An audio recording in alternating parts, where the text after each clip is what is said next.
일본의 후쿠시마 원전 오염수 방류가 시작되면서 여야 갈등이 최고조에 이르렀습니다. 여당은 야당의 가짜뉴스가, 야당은 정부 여당의 무책임이 국민 피해를 가중시킨다고 비판했는데요. 국회 취재기자 연결해 보겠습니다. 장효인 기자.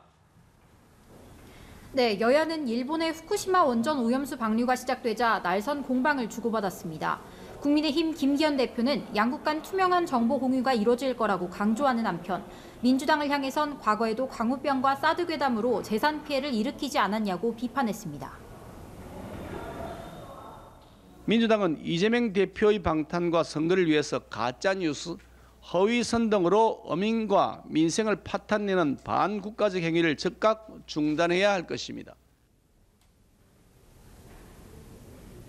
국민의힘 윤재욱 원내대표는 민주당의 오염수 관련 가짜뉴스 선동으로 피해 입은 어민들을 위해서 지원금 2천억 원을 마련하겠다고 재차 강조했습니다. 민주당 이재명 대표는 윤석열 정부도 환경재앙의 또 다른 주범이란 비난을 피할 수 없다며 집권 세력으로서 책무는 완전히 망각한 채 일본의 심기만 살폈다고 쏘아붙였습니다. 절대로 용납할 수 없는 핵 오염수 투기 범죄에 정부 여당은 누구보다 앞장서서 면죄부를 줬습니다. 우리 민주당이라도 나서서 지켜야 합니다. 민주당은 안전조치사법을 당론으로 채택했는데요. 방사능 피해를 어업 재해에 포함하고 농수산물 가공품의 원산지 표기를 강화하며 피해 지원 기금을 조성하기 위해 일본에 구상권을 청구하고 또 방사능에 노출된 수산물은 수입을 금지하는 내용입니다. 이 밖에도 민주당 등 야 4당은 방류 시점에 맞춰 용산 대통령실 앞에서 기자회견을 열고 내일은 광화문에서 대통령실까지 항의 행진을 하겠다고 예고했습니다. 네, 한편 오후부터 8월 임시국회 본회의가 진행되고 있는데요. 어떤 법안들이 처리되고 있습니까?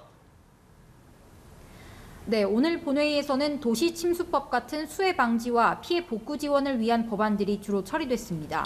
현재 도시침수 방지 업무를 여러 부처가 하고 있는데 이 법이 통과되면서 환경부가 주관해 10년마다 종합대책을 세우게 됐습니다. 헌법재판소의 위헌과 헌법불합치 결정 이후 입법 공백 상태였던 공직선거법 개정안도 법사위를 가까스로 통과한 데 이어 본회의 문턱까지 넘었습니다. 선거 관련 집회 정원을 몇 명으로 제한할지를 놓고 여야 입장이 갈렸었는데 진통 끝에 25명까지 허용하기로 뜻을 모았습니다. 한편 이번 임시국회는 회기를 내일까지로 하는 수정안이 통과되면서 내일 끝나게 됐습니다. 앞서 야당은 검찰이 이재명 대표의 구속영장을 청구할 수 있으니 이번 달 마지막 주를 비워두자고 주장했고 여당은 31일까지 임시국회를 열자고 대치해왔습니다. 지금까지 국회에서 연합뉴스TV 장효인입니다.